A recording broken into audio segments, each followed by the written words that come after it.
And not worshiping the Antichrist will be hard to hide. And as a result, he will overcome the saints. He will make martyrs of believers who refuse to obey.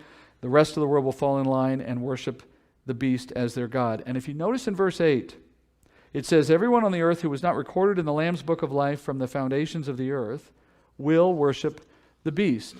That is, those who are recorded in the Lamb's book, those the elect of God, those who are saved by grace, they will refuse to worship because they believe in Jesus and they know the difference.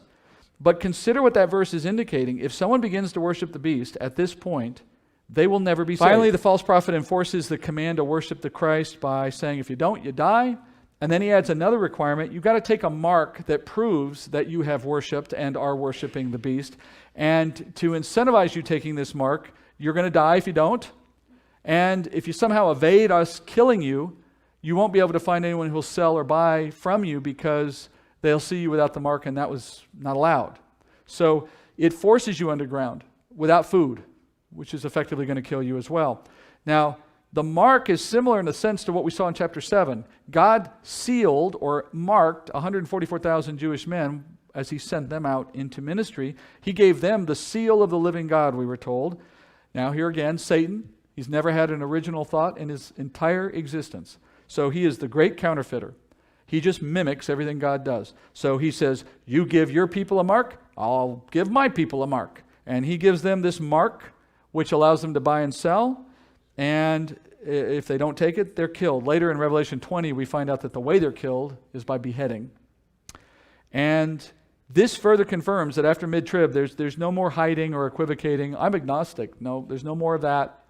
There is either you believe in the Antichrist or you're dead. The 144,000 of chapter 7 were sealed with that living seal. The mark here, though, is a number. The number of the name of the Antichrist. Now, let's explain what that means. Numbering a name is a uniquely Jewish way of turning a Jewish word into a mathematical quantity. And it starts by assigning numeric values. They have 21 letters in the Hebrew alphabet, and they assign each letter in their alphabet a numeric value. This is something that Jews have done for generations. Okay, it's not new.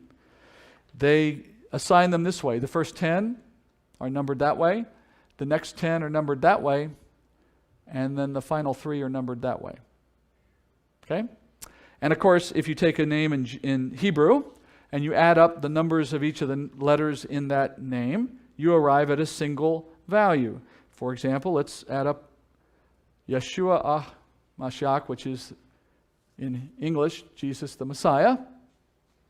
That would be Jesus' full and proper name and title, Jesus the Messiah. Anybody done the math? It's 749, or 7 and 7 times 7. Okay, in the way the Jewish letters work. So once you have somebody's Hebrew name, you can calculate the number of their name. Now keep in mind, this only works with Hebrew names. There's no other alphabet, there's no other language that numbers their alphabet the way the Jews do. Now, I mean, we can give each one of our letters in our alphabet a number if we want to, but it's not a convention that we use. You couldn't tell me the number of your name in English. No one does that. But in Hebrew, it's commonly done. And it's interesting, by the way, if you go look at what David's name is in Numbers or Solomon's name in Numbers, there's interesting things there. Meanwhile, once a name is translated into Hebrew, and I know the name, I can then calculate its number.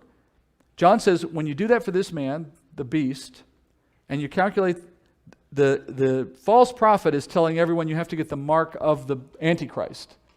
And when you look at the mark of the Antichrist, it's the number of his name, it says, which adds up to 666. Now, the number 6 in the Bible is, the beast's name will be 666. The number of the 6 in the Bible is the number of fallen or sinful man. And in Hebrew, if you want to make something more, you double it. And if you want to say that something is the most, you triple it. So 666 would be the most sin, or the most sinful man, which of course is exactly who this guy is, because he's indwelled by no less than Satan. He is the most sinful man who's ever lived, by that definition. So he is 666.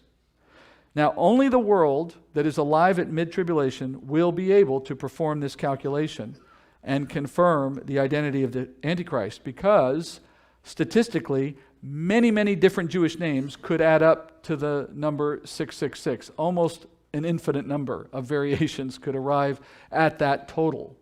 So until you know the name, you can't back into it. You can't reverse from the number to a name because it could be many different names. Only after you have the name in Hebrew can you move to the number. Furthermore, because it has to be in Hebrew, I'll give you one guess which group of people on earth are going to be able to calculate this number. The Jews. While the Gentile world will largely not know this or be able to do it even if they found out it's possible. They don't know the Hebrew alphabet. And you'd have to know how to translate the Antichrist name into Hebrew in order to even start the process. So it is a coded message to the Jew of that period of history to not fall for the Antichrist. To not be his. Not to the believing Jew. They're in Petra. They're not worried about the Antichrist. They know he's a fraud. To the unbelieving Jew, God is holding them from following after him by giving them this in their scriptures in the hope that they would understand it. All right, let's finish with a last bit of information. I know it's a little late, but I wanted to get this out. Satan in all of this we just studied is perpetrating perhaps the greatest counterfeit in all of his history. And this is what he's doing.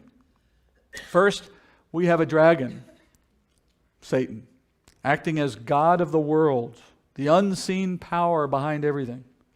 He raises up a beast, the Antichrist, who then becomes the focus of the world's worship. He causes death of that man and a resurrection of that man, and in doing so, he convinces the world that he is the Messiah of the world.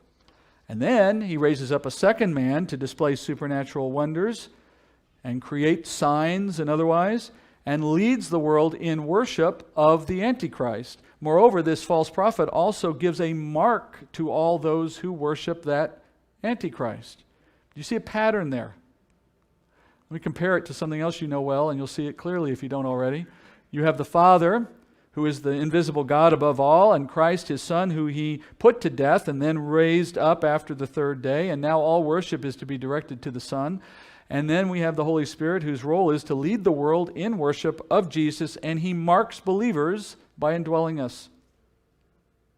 So Satan has created a false trinity with the express purpose of mirroring the real one because he doesn't have an original thought in his head.